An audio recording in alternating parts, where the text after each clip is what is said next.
nor have full understanding at all, I do know now that those tears are good for me and have their own gift to bring. If one stays in heart with this and all things, one tends to know what is self-indulgence and what is not. This was not. One must practice discernment, of course. There are entities and there are ETs who get a boost from our emotions. They'd love nothing better than to get us emotional over anything. They manipulate us in so many ways into that. So these do exist, and it is well that we know about them. They've just loved to stay hidden, but that's not longer possible due to our awakening that's happening everywhere. These are a good test of our discernment, which the alert ones are now developing and or honing as an important 2012 skill. We want to be fully discerning ones when those saucers and ships arrive from the skies whenever they will, for many will be the deceived and deceiving ones trying to take us away.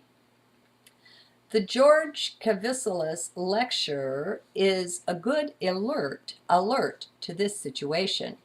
He speaks and explains how it is that even other ET races themselves have been deceived by the deceiving ones who've been running the show here for eons. They're a wily bunch with their well thought out plans. Too bad Cosmos has quit cooperating with them, or they'd be in charge of us still. Instead, their control is evaporating all over the place. We see it happening. Need I mention Enron and the like? As Ian Lungold in his Mayan calendar lectures says, this Mayan age we're in now is one of ethics. What isn't ethical can't and won't rule much longer. Instead, all of its secrecy will be exposed and it will be brought down.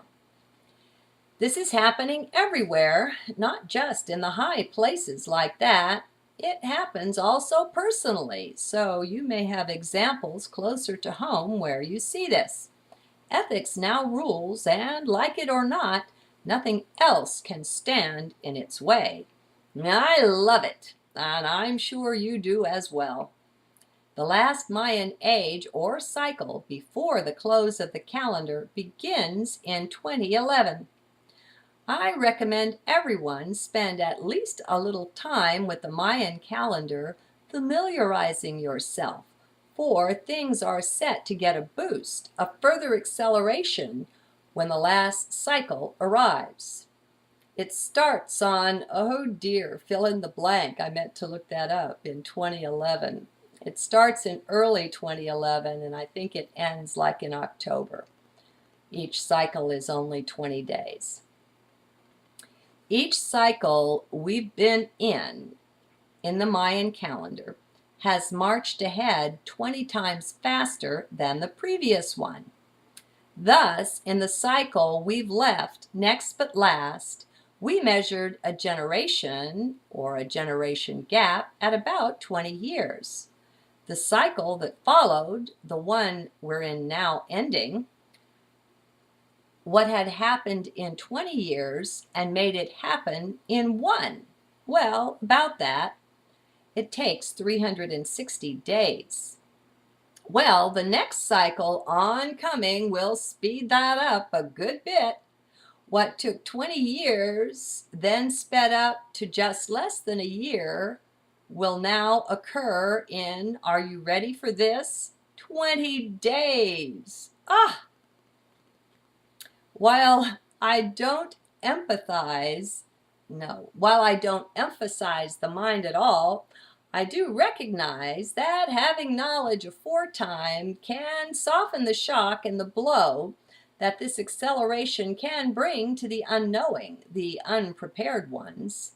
So look to the transcripts for links you can take to explore Mayan magics and some of the treasures it brings. I'll also link you to a lecture I've uploaded to Blip TV to my channel over there.